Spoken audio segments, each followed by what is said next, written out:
وأنزل معه الكتاب ليفرق به بين الحق والباطل وبين معروف ومنكر وهدانا إلى صراط مستقيم ولك الحمد أنت ملك السماوات والأرض ومن فيهن ولك الحمد أنت نور يا الله أنت نور يا رحمن أنت نور يا رحيم أنت نور السماوات والأرض ومن فيهن ولك الحمد أنت الحق يا الله ووعدك الحق يا رحمن ولقاؤك الحق يا رحيم وقولك الحق يا مجيب السلام وجنة الحق ونار الحق ونبينا الحق ومحمد صلى الله عليه وسلم وسعد أشهد أن لا إله إلا الله وحده لا شريك له وأشهد أن محمدا عبده ورسوله لا نبي بعده اللهم صل وسلم وبارك وكرم على سيدنا وحبيبنا وشفيعنا ومولانا محمد صلى الله عليه وسلم السلام عليك يا رسول الله السلام عليك يا نبي الله السلام عليك يا صفوة الله السلام عليك يا خير خلق الله السلام عليكم أيها النبي ورسول الله وعلى آله وأصحابه وإن شاء الله من تبعه بإحسان إلى يوم الدين ربي أعوذ بك من همزات الشياطين وأعوذ بك ربي أن يحضرون سبحانك لا علم لنا إلا ما علمتنا إنك أنت العليم الحكيم لا حول ولا قوة إلا بالله العلي العظيم قبل كل شيء هيا بنا نشكر نعمة الله التي أنعمت علينا حتى نستمع في هذا المقام المبارك ولا ننسى صلاة وسلاما إلى نبينا محمد صلى الله عليه وسلم الذي حمل الناس من الظلمات إلى النور. الأساتذة الكرام حفظكم الله الأحباب في الله yang mulia para alim ulama, semua guru-guru kita yang ada di sini, semua guru-guru kami yang ada di sini. Wabil khusus Ketua PKN Bang Memen Ustaz Ridwan yang terus bersama Ustaz Malis yang terus memakmurkan rumah Allah. Kita doakan mereka semuanya insya Allah diberkahi sisa-sisa umur. Mudah-mudahan mereka meninggal dalam keadaan syahid, meninggal dalam keadaan fisabilillah. Mudah-mudahan insya Allah mereka meninggal dalam keadaan husnul khatimah. Kemudian yang kami hormati guru-guru kita bersama Ustaz Amir Hamdan, Ustaz STY, Abu Lawu. Tidak bisa saya seperti Ustaz mudah-mudahan insya Allah Allah terus panjangkan umur ibadah, Allah terus panjangkan umur kita. Mudah-mudahan dari sisa-sisa umur yang masih Allah sisakan untuk kita terus memperbaiki diri. Subluna min uridu ila islah. Tidak ada yang diinginkan oleh orang beriman kecuali perbaikan-perbaikan. Semakin hari semakin baik. Inilah yang kita inginkan. Kita ingin di akhir hayat kita harus hijrah. Kembali kita bertaubat. Wala nuzikannahu minal azabil adna duna azabil akbar la'allahum yarji'un. As-salatu wassalam. Kami datangkan musibah kecil kepada kalian. Penyakit kanker, tumor ganas, ginjal, diabetes, stroke, gempa, bencana itu musibah kecil. Sebelum musibah besar kiamat, la'allahum yarji'un, agar kita kembali sujud kepada Allah, kembali berjamaah, kembali taat kepada Allah, agar kita kembali berbakti kepada kedua orang tua kita. Kita kembali berzikir, kembali beristighfar, kembali bersalawat, agar kita kembali mentadabburkan Al-Quran, agar mudah-mudahan kita kembali kepada Allah dalam keadaan husnul khatimah.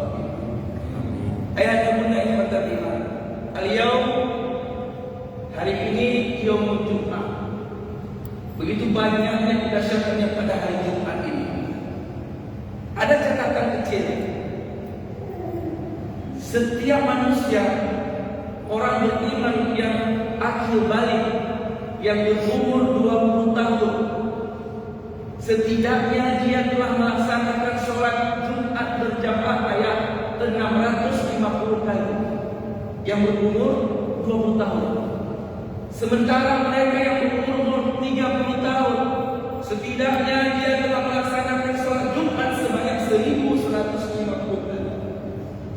Kalau dia berumur 40 tahun, setidaknya dia telah melaksanakan sholat Jumat sebanyak 1650 kali. Yang jadi pertanyaan, berapa ratus kali dia melaksanakan sholat Jumat? Berapa ribu kali dia melaksanakan sholat Jumat? Apakah sesuai dengan Al-Quran dan As-Sunnah? Ini yang kita ingin. Ini yang kita butuhkan. Bagaimana caranya kita melaksanakan segala perintah Allah sesuai dengan Al-Quran dan Hadis. Ingat, ikhwatul iman, pedoman kita adalah Al-Quran dan Hadis. Kalau kita berpegang teguh dengan Al-Quran dan Hadis, lan tadillu abadan. Sungguh sampai kiamat pun kita tidak akan sesat.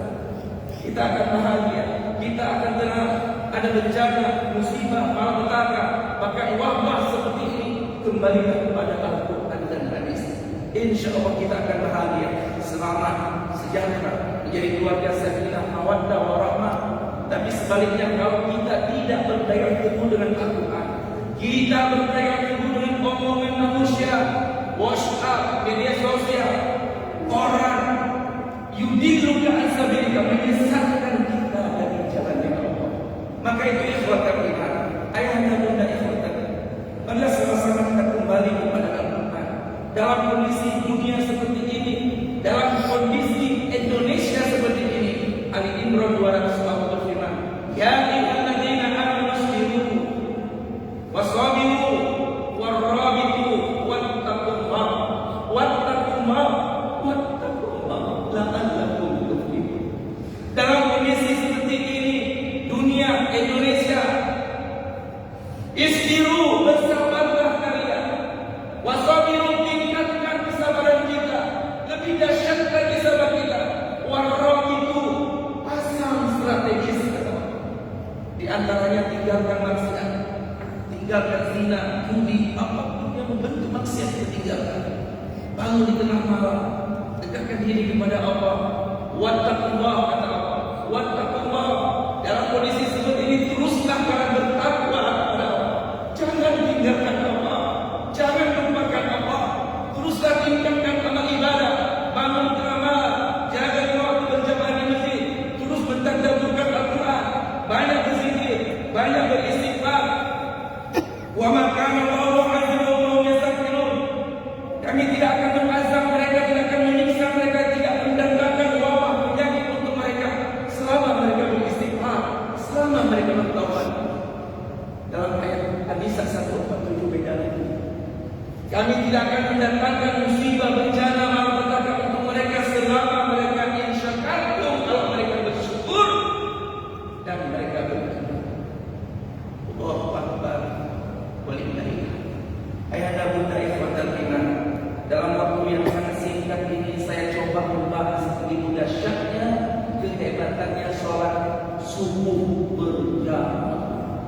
Ada 10 kedahsyatannya mereka yang subuhnya berjamaah di masjid. Karena ini disebut dengan berkah. Luar biasa Jumat ini. Al-Jum'ah dari kalimat jamaah. Ada 3 arti ini. Yang pertama, ya, mempersatukan suatu masyarakat yang erat. Ini makna pertama, mempersatukan. Yang kedua, yang pertama adalah mengumpulkan masyarakat yang erat. Yang kedua, mempersatukan, mengeratkan antara satu dan yang lain. Makna yang ketiga adalah memperhatikan antara satu dan yang lain. Makanya ketika Jumat itu kita bisa bersatu bersama, kemudian saling memperhatikan kiri kanan kita. Itulah yang disebut dengan Al-Jum'ah. Ketika zaman jahiliyah dulu itu tidak disebut Jum'ah, ya. Pada zaman jahiliyah Ustaz Ridwan itu disebut dengan Yaumul Arubah. Yaumul Arubah, hari berbangga-bangga diri, hari berria-ria, memamerkan kekayaan. Itu disebut dengan Yaumul Arubah. Hari setiap akhir pekan mereka memamerkan kehidupannya, mereka berria-ria. Itu di akhir pekan. Sementara hari pertama disebut dengan Yaumul Ahad, diambil dari kalimat wahid.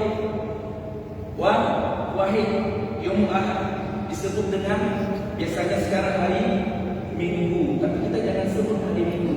Itu nama seorang pendeta, nama bos. Tapi kita sebut dengan Hari kedua disebut dengan Itsnaini, diambil dari kalimat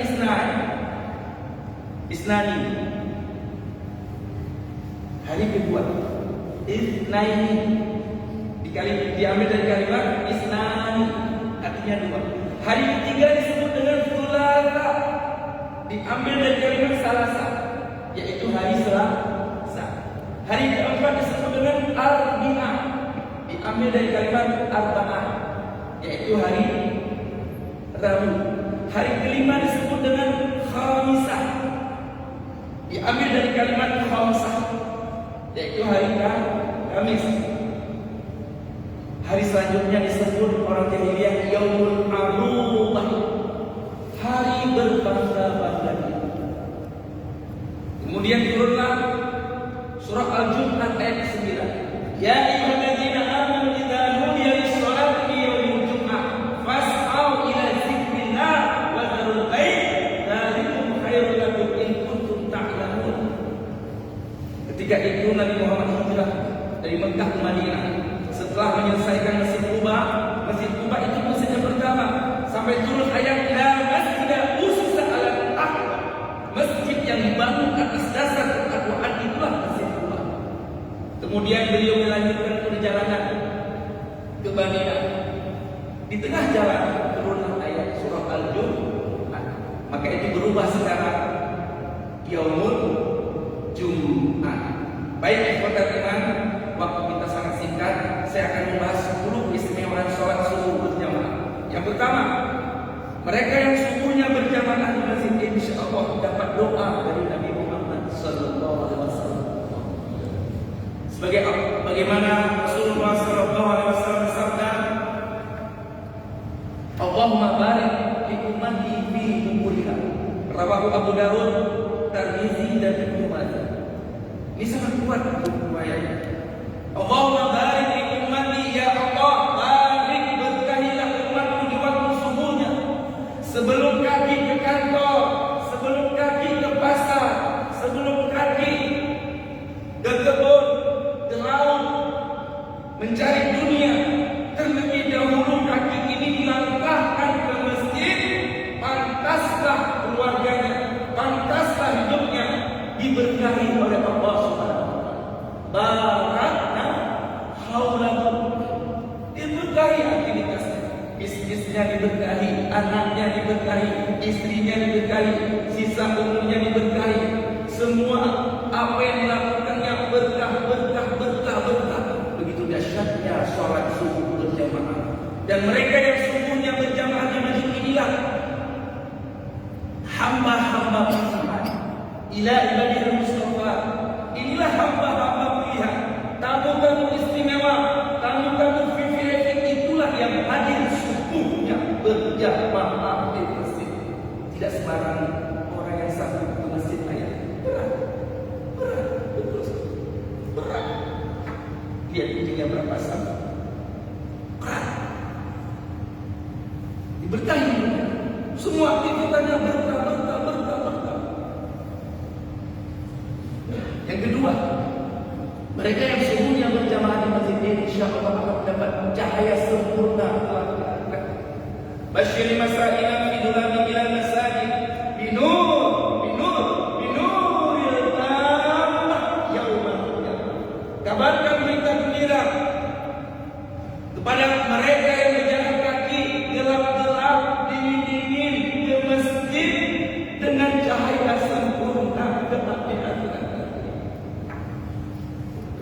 Begitu dahsyatnya mereka yang sungguhnya berjamaah di masjid. Maka itu ayat istiqomah. Istiqomah ini yang diinginkan. Istiqomah ini yang dibutuhkan.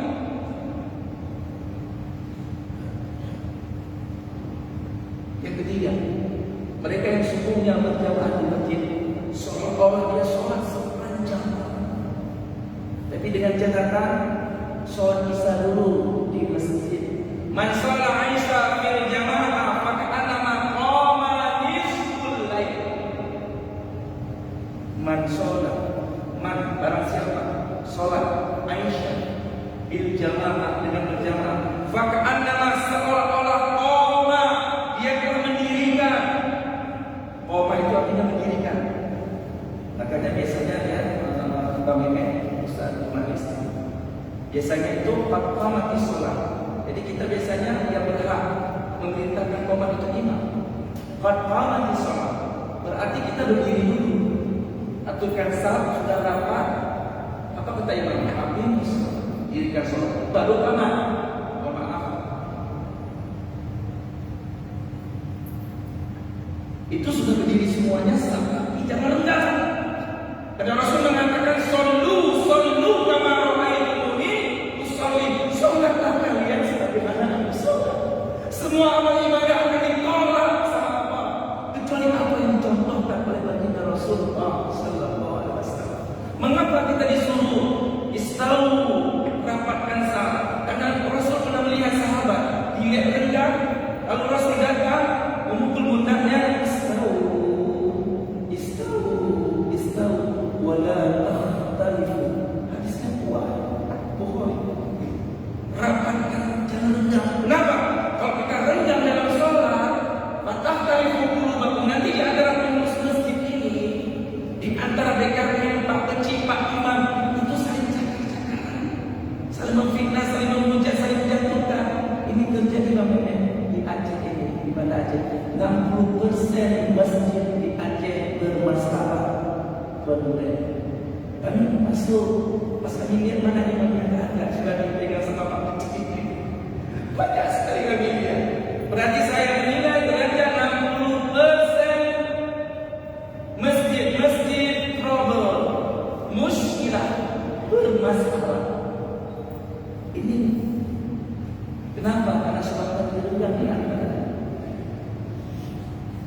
Makanya imam jangan langsung Allahu Akbar, tapi lihat ini karena Rasul sampai Allah kita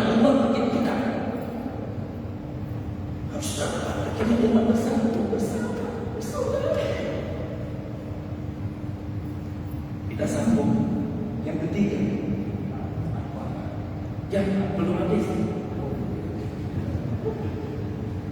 Man sholat isya fil jamaah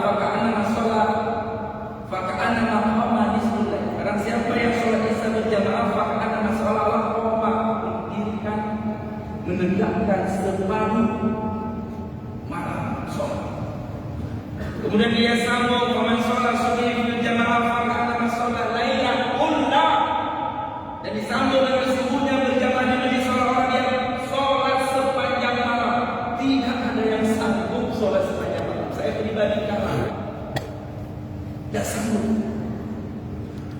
Tapi gampang caranya. Tapi tidur dulu bangunnya, habis isya langsung tidur dulu. Sunnahnya habis isya langsung tidur. Saya ngomong habis isya langsung tidur. Sementara saya keluar pada jam 9, jam 12 ceramah. Gimana mau tidur cepat? Makanya saya bisa tidur di mana-mana. Di kampung-kampung saya jam dulu. Kalau mau ceramah itu ba'da isya langsung langsung. Banyak sekarang saya lihat orang merayakan Maulid, memperingati Maulid, siangnya mereka masak-masak semuanya, tiba-tiba azan berkumandang, hanya 2 saf yang sholat. Sementara mereka sangat terkikik, tidak ada arti Maulid. Untuk apa kita memperingati Maulid? Kita memperingati Maulid untuk apa? Untuk ihya sunnah, menghidupkan sunnah-sunnah Nabi Rasulullah SAW. Ittiba, betul-betul kita mencintai Rasul, ikuti sunnah Rasul, hidupkan sunnah Rasul. Di antara at-turuq bi husnil khatimah, kiat-kiat bisa meninggal husnul khatimah itu ada 6.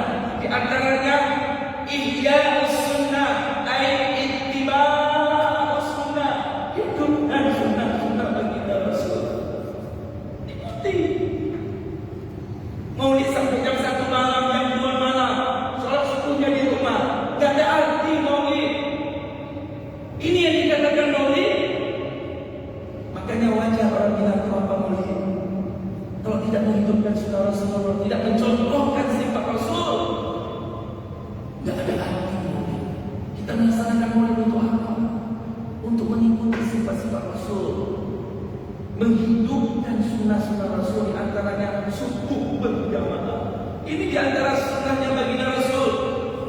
Barang siapa yang istiqomah terus berjamaah subuh di masjid, jawab Allah biliqa'in hasan.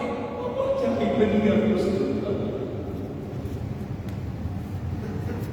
Ini antara sunnah baginda Rasul. Kita bersilaturahmi, kita berzikir tadi luar biasa. Banyak hari ini kita hidupkan sunnah baginda Rasulullah sallallahu alaihi wasallam. Yang keempat, mereka yang subuhnya berjamaah di masjid. Fi zimmatin man sholat subhi wa huwa fi zimmatin. Barang siapa yang sholat subuh berjamaah di masjid, dia sedang, perhatikan baik-baik ayat, dia sedang dalam jaminan Allah. Perhatikan kalimat ini. Dia sedang dalam jaminan Allah. Dan jangan coba-coba diganggu, dipukul, ditembak, diculik, apalagi sandalnya diambil, hondanya dicuri. Jangan coba-coba. Bagi polisi TNI, kalau ingin menangkap seseorang ketika datang ke masjid untuk sholat subuh berjamaah, biarkan dulu, tunggu. Polisi juga berjamaah. Setelah jamaah keluar dari masjid baru tangkap. Karena ini bahaya. Betul saya bilang. Barang siapa yang subuhnya berjamaah di masjid, dalam perjalanan dia menunaikan sholat subuh berjamaah di masjid, dia sedang dalam jaminan Allah. Jangan coba-coba diganggu, ditangkap, ditembak, diculik. Karena sedang dalam jaminan Allah. Dan barang siapa yang mengganggu jaminan Allah, berarti dia berurusan dengan Allah. Berurusan dengan Allah. Hati-hati yang sholat subuhnya berjamaah di masjid, karena dia sedang dalam jaminan Allah. Luar biasa. Kita dijamin dulu kita. Semua dijamin. Begitu dahsyatnya subuh berjamaah di masjid. Tapi berat. Yang kelima, mereka yang subuhnya berjamaah di masjid, insya Allah dicabut sifat-sifat munafik. Kalau Pak Imam nggak percaya, nanti coba lihat orang yang suka main judi, yang suka berzina, coba kita ajak semua. Coba, ya, yang suka main game online, yang terjebak dengan dunia, coba kita ajak semua. Berat. Sifat-sifat munafik ini akan diangkat oleh Allah kalau dia sudah sholat berjamaah subuh, karena subuh di masjid. Ayat yang munafik kalau ciri-ciri orang munafik itu ada 3. Jikalau haddatha, atau bahasa Arabnya kalau idza haddatha kadzdzaba, apabila dia berbicara berbohong. Wa idza wa'ada akhlafa, bila berjanji dia mengingkari. Wa idza tumina khana, apabila dipercaya pengkhianat. Itu ciri-ciri orang munafik. Dan saya selalu berdoa kepada Allah agar saya pribadi Allah mengangkat sifat-sifat munafik pada diri saya dan kita semua. Kemudian yang kelima, yang keenam, mereka yang subuhnya berjamaah di masjid disaksikan ribuan mereka. Di sini setiap sehari saya mendengar ada pernikahan, Ustaz Imaris. Pernikahan, bukankah pernikahan itu harus banyak saksi? Yang lebih indahnya nikah habis sholat subuh, itu disaksikan ribuan malaikat. Dan ketika malaikat itu datang kepada Allah, Allah bertanya, ketika Allah meninggalkan mereka, mereka sedang apa? Sedang berzikir, sedang beristighfar, sedang melangsungkan pernikahan. Karena nikah ba'da subuhi luar biasa, disaksikan ribuan malaikat. Kapan bagaimana yang dilaksanakan nikah setelah subuh?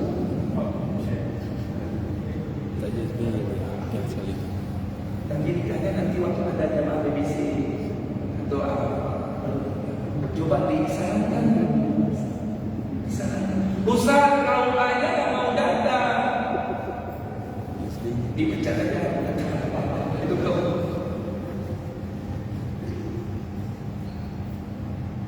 Makanya ibu, kalau mencari menantu, carilah yang subuhnya berjamaah di masjid. Ingat, cari jamaah Jumat berkah, jamaah DPS, jamaah harapan. Ya, BBC.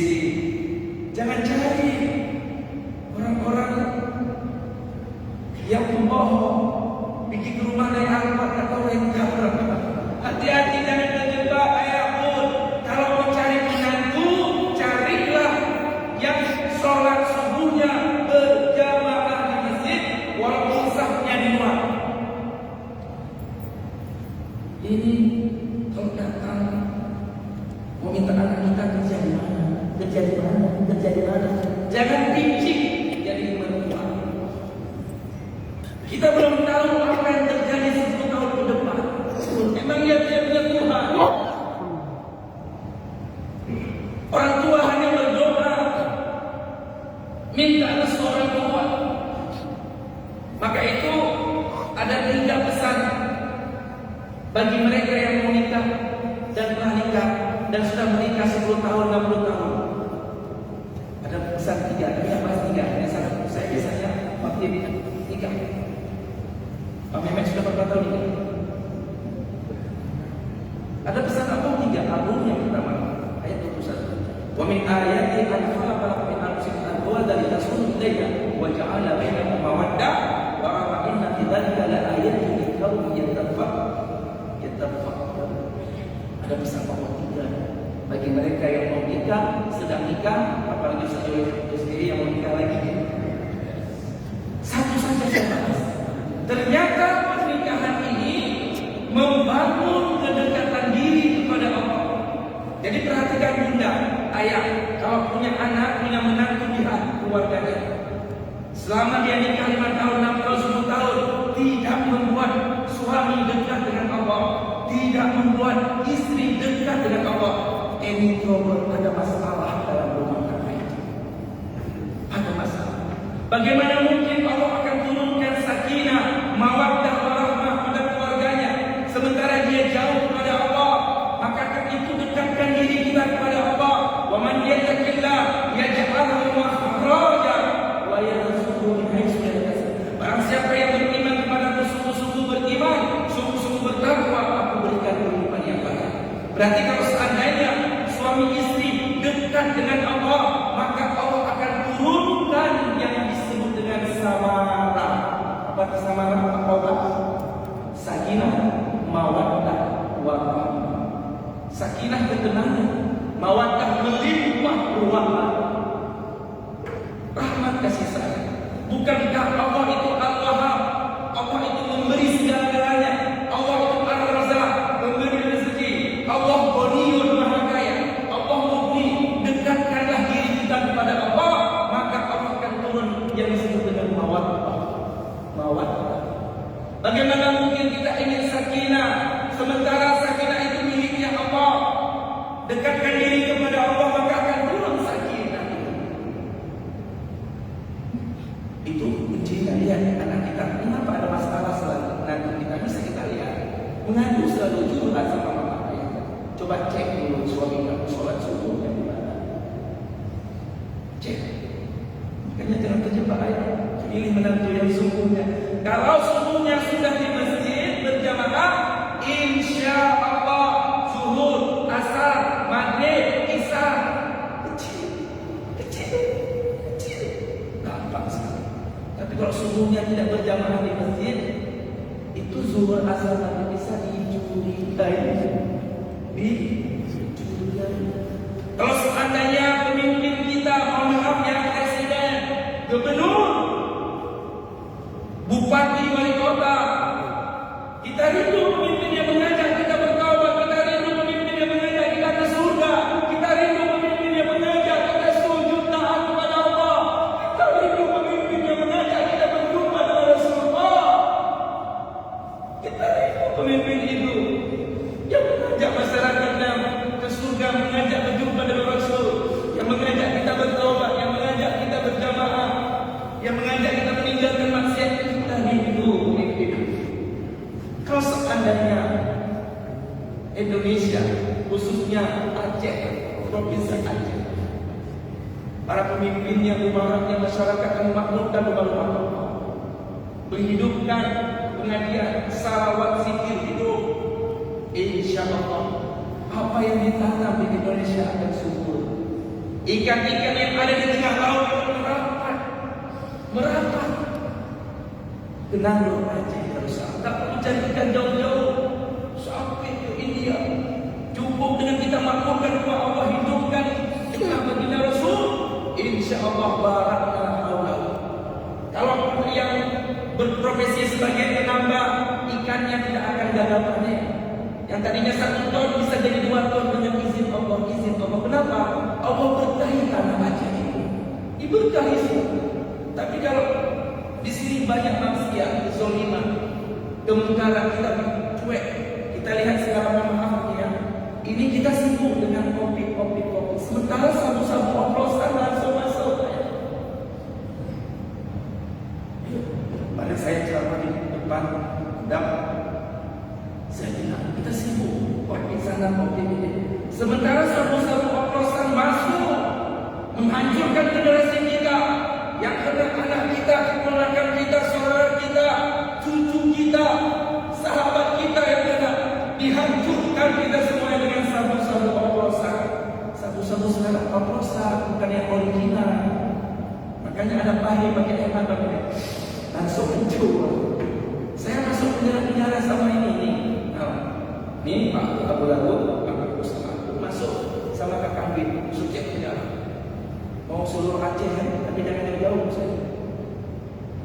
Sampai-sampai bersinar dibiarkan semua itu.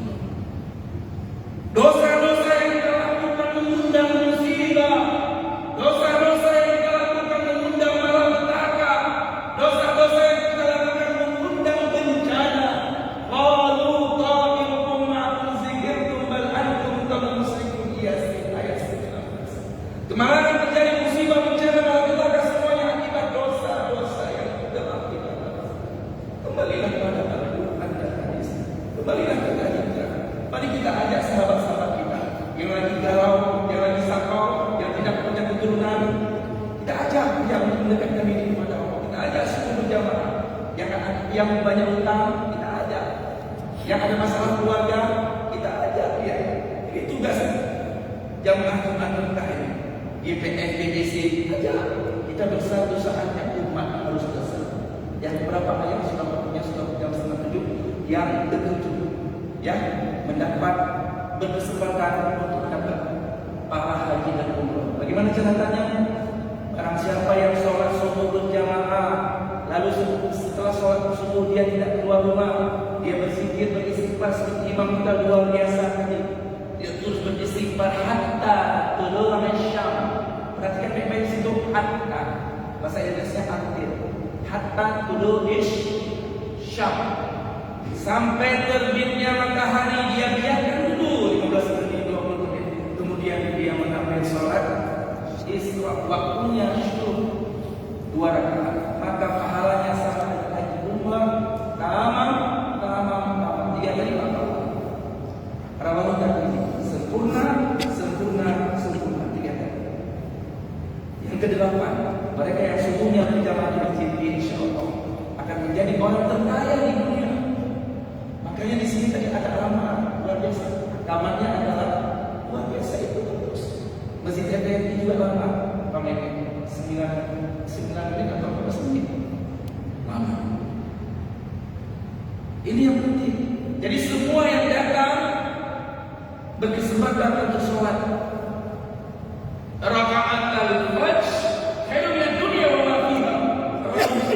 Rakaat al-fajr 2 rakaat sholat sunat fajar lebih baik daripada dunia dan seisinya. Berarti orang terkaya di dunia siapa? Lebih kaya daripada itu. Jadi kita usahakan semua jamaah yang datang untuk sholat fajar atau sholat yang ke-9. Mereka yang sungguhnya berjamaah ini insyaallah akan terlepas dari siksa api. Tapi harus istiqomah. Istiqomah. Yang terakhir, mereka yang terus istiqomah dengan sungguh berjamaah di masjid, insyaallah kelak di akhirat akan berjumpa dengan Allah. Tambahnya akan berjumpa dengan Allah dengan mata telanjang. Nabi Ibrahim saja nggak sanggup. Ketika dia mencari Allah, cahayanya saja sudah pingsan. Tapi kita yang istiqomah, perhatikan baik selalu mengatakan istiqomah, yang terus istiqomah sampai akhir hayatnya dia berjamaah subuh di masjid. Insyaallah kelak di akhirat yang terakhir kita bisa berjumpa dengan Allah dengan mata telanjang. Mudah-mudahan semua yang hadir di sini insyaallah meninggal dalam keadaan syahid. Ayat banyak-banyak berdoa di sholat. Ya Allah biha, ya Allah biha, ya Allah biha. Ini kenapa orang banyak mengira bahwasanya mobil itu rezeki, punya rumah, punya kolam renang, punya semuanya rezeki.